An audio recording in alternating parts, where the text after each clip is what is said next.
Muy buenas noches, mis queridos estudiantes. Una vez más nos encontramos con la asignatura Fundamentos Conceptuales e Históricos de la Educación Preescolar y el tema que vamos a ver en la unidad número 1 se llama la educación preescolar en su trayectoria histórica y conceptual. Soy la profesora Rita Rodríguez y es un placer compartir con ustedes. La verdad es que este tema es hermoso cuando hablamos de la trayectoria histórica, dónde nació, cómo fue, ¿verdad? Y tenemos que comenzar hablando de Platón, un filósofo.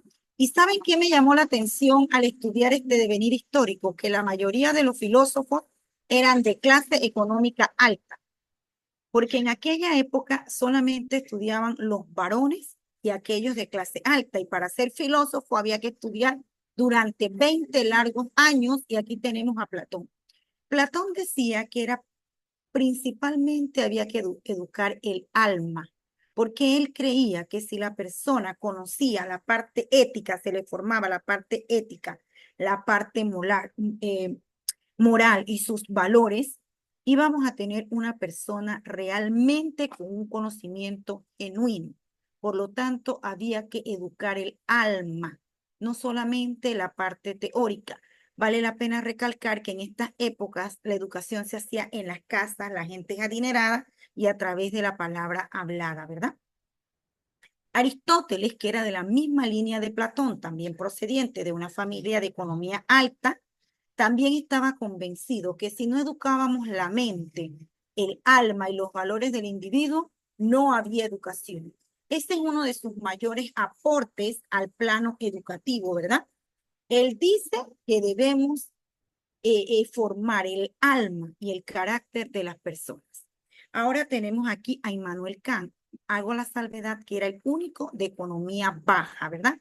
En los años 1724, Kant decía que la educación debía formar al ser humano, que un hombre sin educación era nada, que la educación era realmente la esencia para poder lograr la libertad y la disciplina del ser humano. Nos vamos dando cuenta en este devenir histórico de la educación que todos estos filósofos fueron aportando algo, ¿verdad? Émile Durkheim, 1858, él era francés. Él decía que la educación era un hecho social, que la educación hacía necesario que el individuo viviera en sociedad, aprendiese a comportarse, que pudiese transmitir y obtener valores, porque la educación al final lo que tenía era que formar un individuo capaz de vivir en sociedad. John Dewey, 1859, miren que ya él no solamente va a hablar de la parte ética, de la educación del alma, de pertenecer a una sociedad, sino que va a hablar del individuo como un ente activo, que no aprende solo memorizando, sino a través de la construcción de experiencias, que hay que ponerle problemas para que él pueda resolver y usar su pensamiento complejo. Pero cuando yo veo esto me quedo pensando, 1859, y pareciese que todo quedó documentado, pero que en su totalidad aún en estos tiempos no se ha puesto en práctica, ¿verdad? Entonces vamos a ver algunas notas o algunos elementos principales que podemos ver de esa historia de la educación, ¿verdad? A lo largo de la historia, particularmente de lo que cada uno de estos filósofos que hemos visto hayan comentado, el ser humano ha buscado la perfección continua del individuo. Eso es lo que buscamos, una formación y una perfección continua. Se ha hecho a través de procesos. Hayan sido estos llevados de la mejor manera o no, se ha hecho a través de procesos permanentes, porque la educación es un proceso permanente que inicia en el hogar. Ha tenido una intencionalidad y por eso se ha tenido que planificar. Ha tenido una intencionalidad. Sin embargo, también hemos tenido procesos no intencionados, como los que se dan dentro de la casa, que no hay una planificación, pero que también se está dando un proceso de formación. Y ha tenido la integralidad, porque el ser humano es un compendio de lo cognitivo, de lo moral, de lo estético y de lo social, y esto lo vemos a lo largo de la historia. Entonces vamos a ver las finalidades y los valores de la educación. Al final, la educación tiene fines. ¿Y cuáles son los fines? Orientar ¿verdad? A las personas para que puedan formarse y ocupar un espacio dentro de la sociedad. Tal cual decía Aristóteles y Platón, nosotros debemos trabajar la parte moral de la persona para que puedan formar parte de una sociedad. Ahora vamos a estar viendo algunos aspectos que son primordiales y que hay que seguir trabajando porque fueron aportes desde aquella época en los niños, ¿verdad? Vemos la coherencia que debe haber entre la familia y los niños. Los niños en la primera infancia aprenden por imitación. Lo que los padres aporten, eso es lo que ellos van a guardar, es lo que ellos traen. Las vivencias cotidianas se van a transmitir de una familia a otra, de generación en generación. El juego es un recurso que va a usar el docente para trabajar con el niño, porque favorece la empatía, la socialización, la comprensión.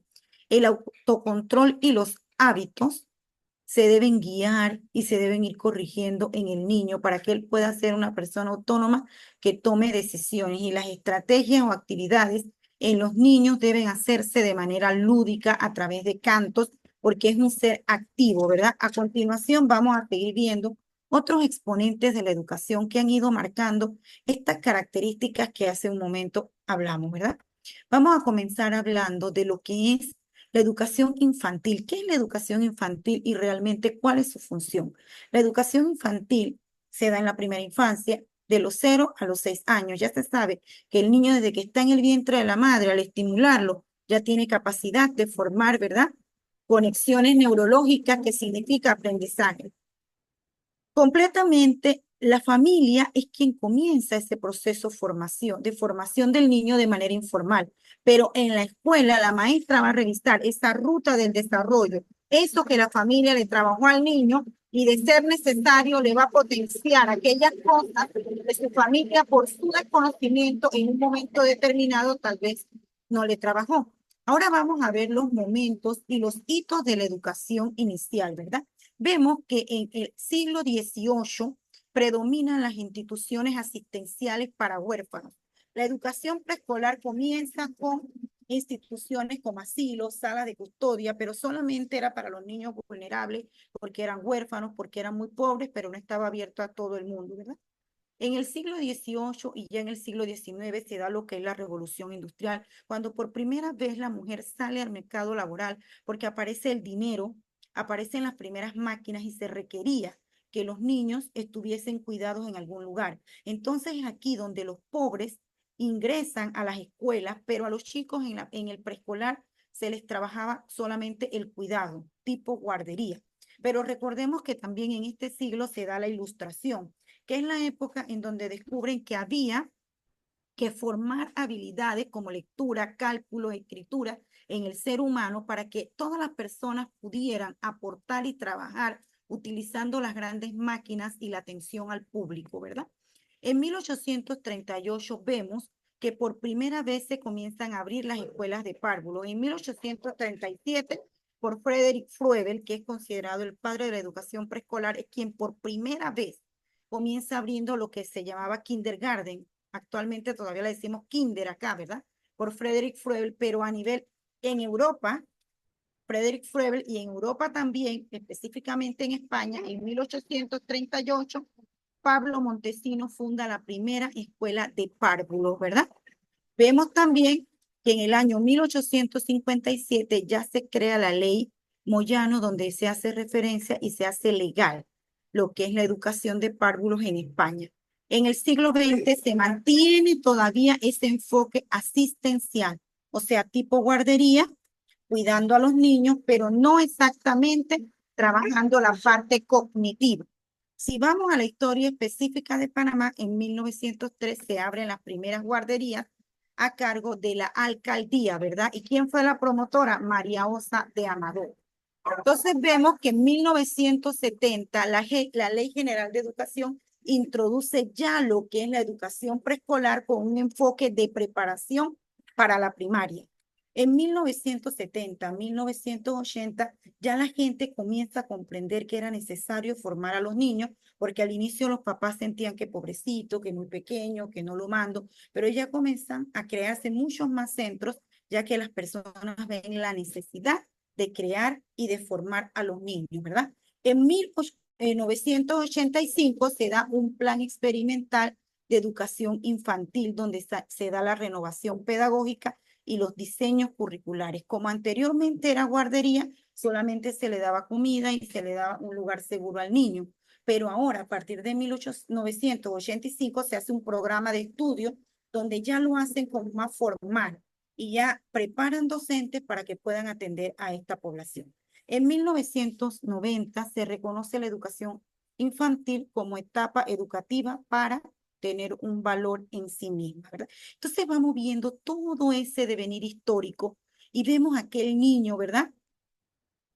Que requiere ese proceso educativo y uno de los mayores exponentes es Juan Amos Comenio, padre de la educación, quien por primera vez en su obra La Didáctica Magna menciona que es necesario educar a los niños en su pequeña primera infancia.